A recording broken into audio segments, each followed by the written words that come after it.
témoignage puissant. Cœur à cœur, consolation, transformation. Cœur à cœur, délivrance et joie. Cœur à cœur,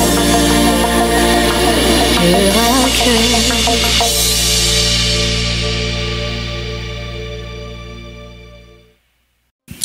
Voilà l'organisme Navire Marchand pour Christ, un organisme qui vient en aide aux personnes pauvres, qui vient en aide aux personnes démunies.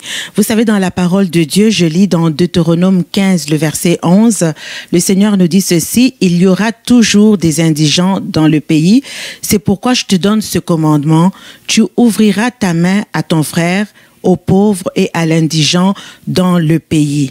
Alors aujourd'hui, nous recevons la directrice de Navire Marchand pour Christ, l'évangéliste Marie-Françoise Belondani. Bonjour évangéliste. Bonjour mon pasteur. Alors je suis contente que tu aies accepté cette invitation. Je sais que tu es très occupée. Merci d'avoir accepté cette invitation. Merci. Alors, Navire Marchand pour Christ, est-ce que tu peux nous expliquer qu'est-ce que Navire Marchand pour Christ? Navire Marchand pour Christ, c'est une mission. Une mission reçue de Dieu par révélation. Bon, je prendrai un peu en bref pour expliquer un peu c'est quoi et comment je suis arrivé dans ça. Je venais de quelque part, mes pieds étaient traînés dans la boue et la boue était vraiment de marécage, donc je ne pouvais même pas bouger mes pieds. D'un coup, pendant que j'ai cherché à sortir mes pieds, je vis une personne apparaître. Je ne connais pas la personne, je ne peux pas les décrire comment elle était. Il me dira, sors tes pieds. Pendant que je voulais sortir mes pieds de babouche, mon porte-monnaie que j'avais, comme qu'est-ce que j'ai ici là, est tombé dans la boue. Alors, je ne pouvais même pas m'incliner. Il me dira, sors seulement et moi, je veux te ramener ton porte-monnaie. Dès que je suis sorti, je le vois venir avec un tuyau comme arrosoir. Il m'a lavé les pieds qui étaient dans la boue. Par la suite, il va m'apporter maintenant mon porte-monnaie qui était tombé dans la boue. Et j'ai pris, et puis il est disparu. J'ai continué ma route. Quelque part, j'arrive comme ça, je vois encore une personne qui apparaît. En me disant, regarde à ta droite. Je regarde à ma droite, je vois, c'était un indigent. Un indigent. Bon, là, j'ai oublié un peu quelque chose parce que quand je vis le porte-monnaie, ma première réaction était de voir que le porte-monnaie était tombé dans la boue. Il y avait de l'eau, marécage, ce qui veut dire que mes cartes de crédit étaient démonétisées. Dès que j'ai ouvert, j'ai vu qu'il n'y avait plus de cartes de crédit, mais il y avait plein d'argent dedans. Et j'ai continué ma route. Et subitement, la personne réapparaît encore. Il me dit, regarde à ta droite. Je regarde à ma droite, c'est un indigent. Et quelle était la parole? Il me dit, donne-lui le pain. Moi, j'avais de l'argent dans mon porte-monnaie. Je n'avais pas de pain. Et je ne lui ai pas posé non plus la question, d'où vient le pain? J'ai regardé sur moi et j'ai vu que j'avais de pain. J'ai pris le pain, j'ai donné à l'indigent. Pour moi, le pain, c'est la parole de Dieu. Et non seulement la parole de Dieu, c'est aussi le pain que nous mangeons, c'est la nourriture. Et pour moi, j'ai vu que c'était la mission de prendre soin aux gens qui sont dans le besoin. Ils sont nombreux, ils ont besoin de notre affection. Ils ont besoin de notre aide. Et c'est ça qui m'a plongé dans ce ministère jusqu'à date. Alors, Navire Marchand, donc je comprends que c'est une révélation, c'est un ordre de mission que Dieu t'a donné. Exact. Alors, peux-tu nous expliquer, tu nous dis qu'il y avait un indigent, il fallait donner le pain à l'indigent. Est-ce que tu peux expliquer donc aux personnes qui nous regardent aujourd'hui qu'est-ce que Navire Marchand fait exactement? La mission, est-ce qu'elle consiste seulement à donner du pain aux indigents? Comment est-ce que tu procèdes? Qu'est-ce que tu fais dans Navire Marchand pour Christ? Très bien. Quand j'ai parlé tout au début ici, j'ai dit que quelqu'un qui m'a dit donne le pain. Je sais que le pain, c'est la parole de Dieu. Alors, c'est quoi Navire Marchand pour Christ? Navire Marchand pour Christ, c'est une organisation, évangélisation et sociale. Donner le pain, manger, c'est le social. Et le pain, c'est aussi la parole de Dieu. C'est l'évangile que j'apporte pour gagner les âmes à Christ. Les amener au salut. C'est ce que je fais. Alors, ce n'est pas seulement... dans le document que j'ai ici au Canada, c'est un document qui me donne droit d'aller plus loin avec ça. Donc, navire amène sa nourriture de loin. Exactement. Il vient, il quitte d'un bout pour un autre bout. Donc, il amène le pain de loin.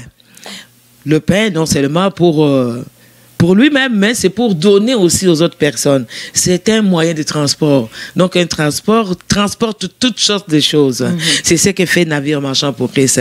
Alors, le document que j'ai ici au Canada, c'est les documents pour le soulagement de la pauvreté. Soulagement pour la pauvreté et d'aller jusqu'au pays en voie de développement pour aider. Donc, c'est ça ce que je fais. Alors, question de curiosité, parce que la manière qu'on voit les ministères fonctionner aujourd'hui, il y a plutôt un cadre. Les gens s'attendent à prêcher à l'avant, les gens s'attendent à être dans les quatre coins. Mais voilà que le Seigneur te donne à toi une mission d'aller vers les pauvres, d'aller vers les indigents. D'ailleurs, je parlais avec toi avant et tu me disais que dans ce rêve-là, tu voyais dans cette révélation, tu voyais que la personne ne sentait pas bon, la personne était sale, si on peut dire. Est-ce que ça a été facile pour toi d'aller vers ces personnes, d'accepter ce modèle de mission que Dieu t'a donné en particulier? Moi, je crois que quand Dieu t'envoie à faire quelque chose et que tu obéis, il t'équipe. Il te donne l'amour. Il crée à toi une compassion. Donc, c'est ça ce que j'appellerais l'équipement. Donc, je l'ai vu 2 fois. C'est la vision. Deuxième vision, j'ai vu que j'ai parté. Devant moi, il y avait des bêtes féroces. Mais derrière moi, j'avais un lion. Un lion, parce que devant moi, je ne savais pas où aller. Je voyais c'était fini pour moi. Et ensuite, j'entends derrière moi quelqu'un qui me dit « Regarde en arrière de toi ». Et lorsque je regardais en arrière de moi, j'ai vu que c'était un lion qui parlait. Alors il me dit, mets-toi à l'écart, vois comment je veux les déchirer. Donc ce sont des obstacles, des défis que nous pouvons rencontrer sur la mission que Dieu nous donne. Alors, il me dit encore, tourne en arrière. C'était contre le mur de la maison. Je tourne en arrière et là, je verrai encore un indigent. Un indigent, c'est là qu'il m'a envoyé d'aller. Je suis allé, je me suis assis. Je commençais à parler avec cette personne. Mais il faut avoir un cœur pour supporter l'odeur qui sortait dans cette personne.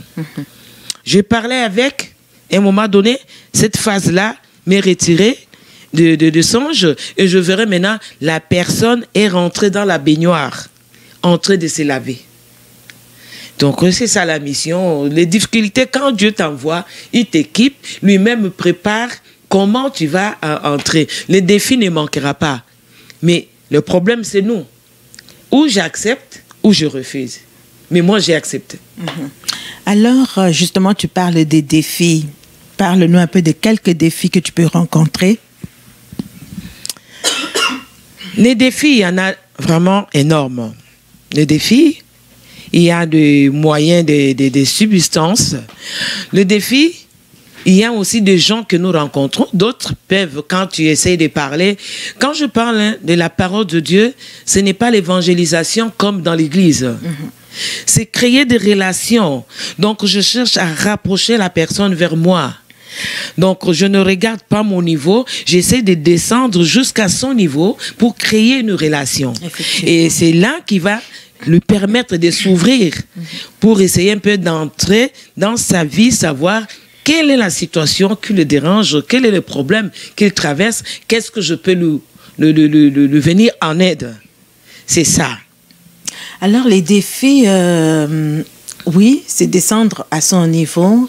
Est-ce que tu peux rencontrer les défis tels que tu arrives pour donner? Parce que tu fais ça, on n'a pas expliqué, c'est qu'un navire marchand pour Christ donne du pain, mais dans l'effectivité ici à Montréal, navire marchand descend dans les rues, descend au centre-ville, place du Puy et un petit peu partout ailleurs. Et puis là, il y a toute une équipe qui est organisée pour donner à manger, c'est-à-dire l'équipe est derrière pour préparer, cuisiner et vraiment avec amour et compassion bénédictions, ils descendent pour donner à tous ceux qui ont faim et soif, soit à manger, soit des vêtements, surtout en hiver, comme nous sommes en hiver maintenant. Alors, les défis que tu peux rencontrer quand tu arrives à la place du puits, par exemple, est-ce que tu es bien reçu? Oui, tout au début, quand ils ne te connaissent pas, ils viennent pas seulement parce que tu as apporté la nourriture, ils t'observent aussi. Qu'est-ce que tu es venu? Qu'est-ce que tu veux? Et alors, là, maintenant, c'est là que je descends maintenant à leur niveau pour aller les chercher avec joie, avec des paroles, de paroles douces. Donc, je peux toucher. Parce que j'ai vu dans le songe quelqu'un qui sentait mauvais, je ne me suis pas éloigné de la personne. Donc, je peux m'approcher, toucher aussi la personne. Exactement. Serrer la main et ils voient qu'est-ce qu'il y a à moi. Et c'est ça, c'est qui les attire aussi vers moi. Donc, je reflète vraiment la compassion là quand je m'approche d'eux. Je crée la relation. Justement, c'était ma question, c'est comment tu fais pour établir le pont avec ces personnes-là. Tu passes par le toucher, par la parole, des choses qui sont importantes. Parce qu'aujourd'hui, parfois, on peut les regarder de loin, passer notre chemin. Alors que on peut voir Jésus est en train de parler même au travers de... Jésus utilise ce qu'il veut pour parler. D'ailleurs, il a dit, quand j'ai eu faim, vous ne m'avez pas donné à manger. J'ai été en prison, vous ne m'avez pas visité. J'étais malade, j'avais soif, vous ne m'avez pas donné à boire.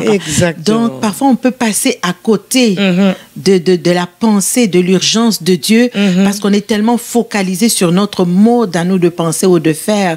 Donc, de négliger aussi les autres. Voilà, donc toi, tu arrives à établir, tu ne négliges pas, et tu arrives à établir une le relation pont avec ces personnes-là.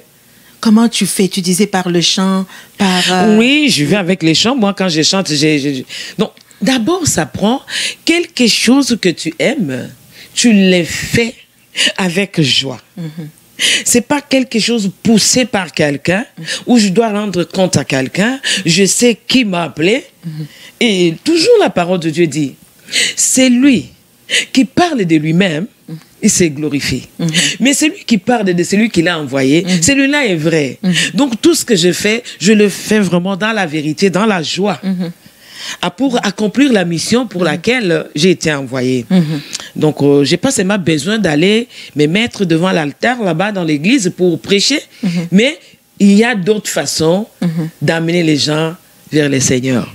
Et c'est ça, je chante comme je dis là, et puis... Et je les approche vers moi. On crée la relation, on rigole. Et d'habitude, je suis une personne qui rigole. Et d'ailleurs, quand je parle, vous voyez que je rigole. Et c'est avec ça qui me permet vraiment d'entrer, toucher le cœur de ces gens-là.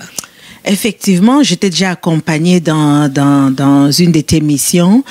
Et qu'est-ce que ça a changé dans ta propre vie d'avoir accepté cette mission, être au contact avec ces personnes, rendre ministère à ces personnes? Qu'est-ce que ça a apporté? Quel est le plus que ça a apporté dans ta vie? Qu'est-ce que ça a changé? Parfois, on arrive à corriger notre façon de voir, de faire. Est-ce que ça t'a enrichi? Qu'est-ce que ça a changé dans ta vie? Moi, je dirais ça m'a enrichi beaucoup. Beaucoup, parce que tu ne peux pas aimer quelqu'un si tu n'as pas l'amour, si tu n'as pas la compassion. Jésus lui-même dit, celui qui n'aime pas ne connaît pas Jésus. Et je suis sur le pas de Jésus. Et voilà pourquoi j'aime qu'est-ce que je fais. Quand je parle de... Je donne la nourriture. Je vais vous dire... Je me lève tôt le matin à 5 heures. Je le fais avec joie. Je prépare pour 80 personnes. 80 personnes. Donc, c'est repas préparé maison où on apporte. Je mets la diversité. Donc, plutôt, j'ai fait avec diversifier la nourriture. On a des sandwichs, on a de riz, on a de macaroni. Donc, on a un peu de repas diversifiés, comme je dis là. Et on prépare. On amène ça avec joie, avec liqueur. Et quand on donne la nourriture, ça me donne la joie quand je donne que plutôt de recevoir. Parce que je sais que ces gens-là ne pourront rien me donner. Mais le Dieu pour qui j'ai dit oui pour le servir, il aura toujours quelque chose pour moi. Donc, quelque part, je suis en train d'écrire aussi un souvenir dans le livre de souvenirs de Dieu. Oui, c'est ça. Donc, on donne la nourriture. Ce n'est pas seulement aux sans-abri ou bien aux itinérants. Et j'ai aussi le dépannage pour alimentaire. Donc, le dépannage alimentaire, on le fait aussi pour des familles dans le besoin. Non seulement ça, il y a d'autres activités aussi. Alors, Évangéliste, je vais revenir tout à l'heure aux autres activités que tu fais. Pour revenir, donc, comment est-ce que ça t'a enrichi? Est-ce que ça enrichit ça? Oui, il y a plus de bonheur à donner qu'à recevoir. Effectivement, ça nous rend heureux de voir les autres personnes s'épanouir, surtout quand on a saisi la vision et qu'on le fait avec passion et compassion, ça change tout. Alors, ça t'a enrichi. Je voudrais savoir, puisque tu es évangéliste, tu es une servante de l'Éternel, donc tu ne vas pas seulement avec le toucher, tu établis le pont avec ces personnes. Et tu me faisais le témoignage que parmi ces personnes, il y a des gens qui connaissent déjà Dieu, mais qui ont vécu, qui ont subi il y a des choses, des événements qui les ont poussés donc à aller dans la rue. Est-ce que tu peux nous donner des exemples, des témoignages? Parce que toi, ça t'a enrichi. Mais est-ce que tu peux nous donner des témoignages également de comment est-ce que ces personnes ont également été enrichies? Est-ce qu'il y a des personnes qui sont venues au Seigneur qui ne connaissaient pas le Seigneur? Est-ce qu'il y a des vies qui ont été transformées? Est-ce qu'il y a des gens qui ont quitté la rue et qui ont réintégré leur cadre soi-disant normal? Est-ce que tu peux nous donner des témoignages? Ça ne manque pas, surtout quand tu sers avec passion, avec compassion. Ça ne manque pas. Je dirais, il y a des années passées où j'ai amené d'autres personnes à l'église, des sans-abri. Comme j'ai dit là que la vision m'a amené vers quelqu'un qui puait. Et cela s'est passé même à l'église parce que j'ai fait entrer du sans-abri à l'église. Mais il faut avoir l'audace ou bien le courage de se mettre à côté de cette personne. Parce que je voyais les gens se déplacer à cause de l'odeur, mais moi je venais m'asseoir. Ça c'est un, je les ai amenés au Seigneur en disant le salut. Et la personne a ressenti l'amour, l'affection qui n'est pas oubliée, même s'ils traversent des situations un peu difficiles, mais ils ne sont pas oubliés. Il y a quand même d'autres personnes qui pensent à eux. Ça, c'est un. De deux, il y a une autre aussi, je dirais, c'est dans la vidéo, vous allez peut-être voir si cette vidéo-là est prête pour vous. Vous verrez, ce sont des gens qui connaissent bien la parole de Dieu. Se retrouver dehors ne dit pas qu'ils ne connaissent pas. Non, ils connaissent Dieu. Mais c'est la situation qu'ils traversent qui fait qu'ils se retrouvent dehors. Donc, on parle avec eux, tu vois, on essaye un peu de parler un peu. Quand tu encourages sur la parole de Dieu à ce que nous autres aussi, même si nous ne nous trouvons pas dehors, nous avons aussi des situations qui sont aussi difficiles, qui sont aussi dures pour nous. Donc, qu'ils fixent leur regard à Dieu. Et Dieu est capable de les sortir de là où ils se retrouvent. Il y a d'autres qui, on part, après 2-3 mois, on ne le revoit plus. Ils ont retrouvé le chemin du travail. Il y a un autre garçon aussi que je connais qui avait des difficultés avec sa mère. Il ne se parlait pas. C'est un enfant unique. Et cet enfant-là a quitté la maison, tout ça. Mais il s'est retrouvé parmi les itinérants dehors. Lorsqu'on a essayé d'entrer dans son intérieur pour nous dire comment il se retrouve dehors, il nous a raconté. En nous racontant, nous l'avons aussi encouragé. Nous lui avons montré l'amour de Dieu, qu'il doit retourner vers son parent. Il doit réconcilier avec son parent. Et les garçons nous avaient écoutés. Il est rentré, il s'est réconcilié avec sa mère, mais malheureusement, les garçons n'étaient plus parmi les itinérants. Mais un jour, heureusement, tu veux dire. Donc, oui, heureusement. Il a regagné. Il a regagné le toit parental, je dirais. Alors, un jour, j'allais rendre visite à quelqu'un à l'hôpital Rosemont de Maisonneuve. Donc, le métro à laquelle je suis descendue, c'est métro Assomption. D'un coup, comme ça, je vois les garçons passer. Et c'est moi qui l'ai reconnu. Je l'ai appelé.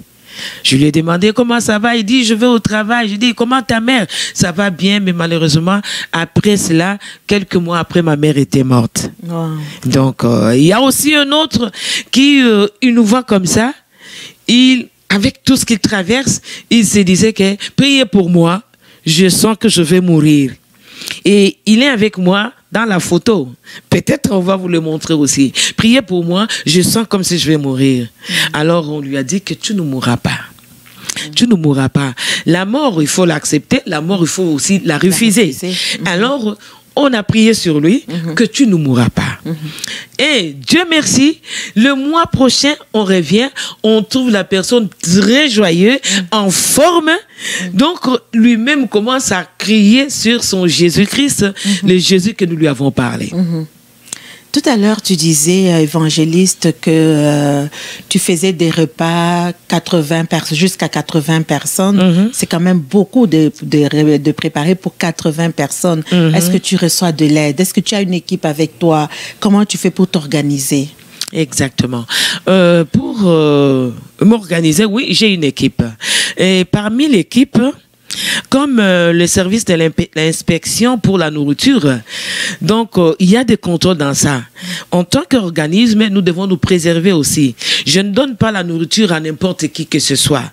Donc beaucoup plus, c'est moi qui l'ai fait chez moi à la maison. Et il y a l'équipe qui fait aussi d'autres choses. Mais l'accompagnement de riz et macaroni, c'est moi qui l'ai fait. Pourquoi? Parce que c'est pour nous prévenir. Si jamais vous servez la nourriture et que ça se passe quelque chose auprès des itinérants, c'est l'organisme qu'on va poursuivre. Et pas quand je dis l'organisme, c'est moi qu'on verra. Exactement. Donc, on prend vraiment on met vraiment notre attention, l'accent sur ça.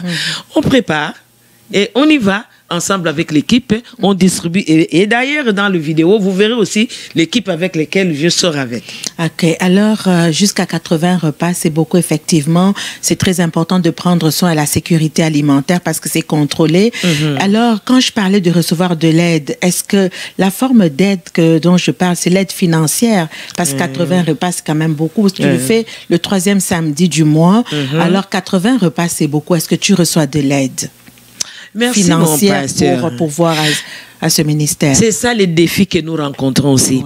Donc, défis financiers, mais nous essayons de faire le mieux par les petits moyens que nous avons.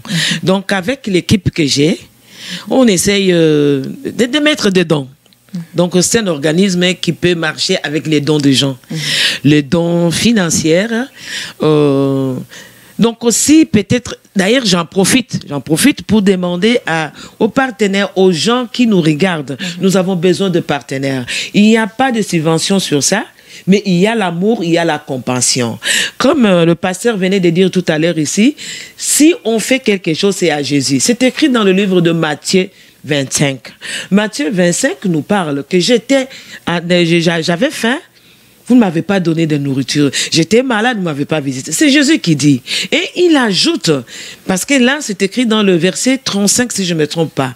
Et si nous regardons dans le verset 40, toujours dans le Matthieu 25, il dit, ce que vous faites là, c'est à moi que vous faites. Donc, toute l'aide que vous offrez aux gens là, c'est comme si c'est à moi que vous les faites.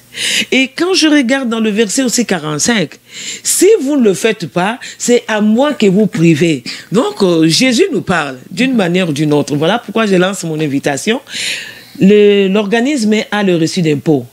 Donc, je demande à toute personne que Dieu touche le cœur, qu'il mette le cœur de compassion, de l'amour, parce qu'il vous parle que si vous donnez, c'est à lui que vous faites. Donc, que ça soit dans les églises, parce que c'est une œuvre glorieuse. Tout passera, mais tout ce que nous faisons sera écrit dans le livre de souvenirs. Un $10 par mois, un $10.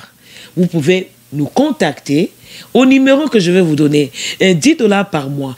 12 mois, ça fera 120. 120 et vous aurez le reçu d'impôt pour baisser votre déclaration d'impôt.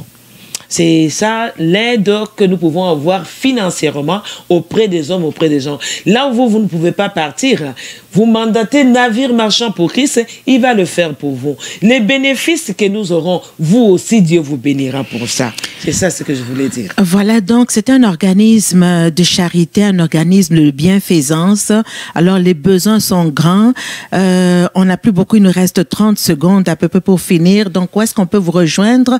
Le téléphone va s'afficher en dessous. C'est le 450-664-4381. Si vous voulez faire un don à Navire Marchand, comme la servante de Dieu vous le disait tout à l'heure, il y a des reçus d'impôts, des reçus de dons qui vous seront donnés. Alors voilà, c'est une œuvre que nous encourageons, nous bénissons cette mission Navire Marchand pour Christ, et nous prions qu'il y ait beaucoup de personnes qui joignent vraiment cette mission parce que le besoin est grand dehors, n'est-ce pas? Exactement. Alors, le mot de la fin, il nous reste quelques secondes. Le mot de la fin, évangéliste, merci d'avoir accepté cette invitation. On a découvert Navire Marchand. Pour ceux qui ne connaissent pas Navire Marchand, vous pouvez également aller sur le site web naviremarchand.org ou communiquer directement au téléphone 450-664-4381 et elle vous donnera toutes les informations nécessaires. Alors, un mot de la fin? Un mot de la fin, je vous dirais merci pour votre générosité. Merci pour cet amour que vous apporterez à ces gens qui sont dehors, aux familles dans le besoin, aux malades, parce que c'est ça ce qui est écrit dans le livre de Matthieu 25. Donc, quant à moi, je ne vois pas qu'est-ce que je veux dire encore. Je vous dis merci. Merci beaucoup parce que nous vous recevrons beaucoup dans cette page de Navire Marchand pour Christ dans le Facebook. Nous sommes là, vous pouvez voir tout ce que nous faisons. Et nous avons vraiment besoin de partenaires. C'est ça le mot de la fin. Que voilà. Dieu vous bénisse. Encore un grand merci, évangéliste Marie-Françoise. Merci à vous qui nous avez écoutés aujourd'hui. Alors, à très bientôt pour une prochaine émission. Que le Seigneur vous bénisse.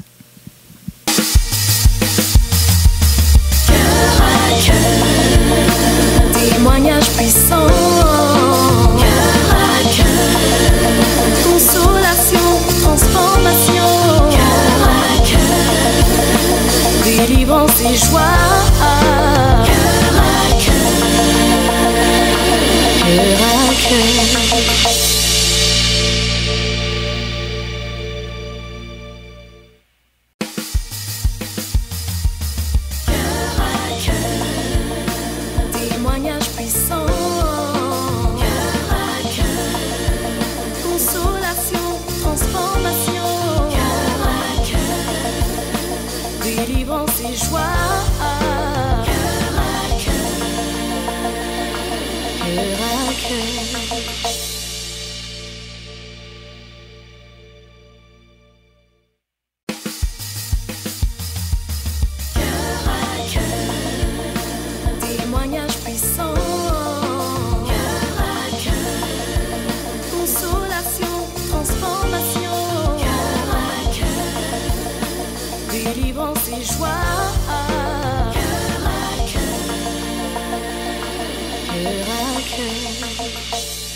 Cœur à cœur, un rendez-vous avec ton présent pour transformer ton futur.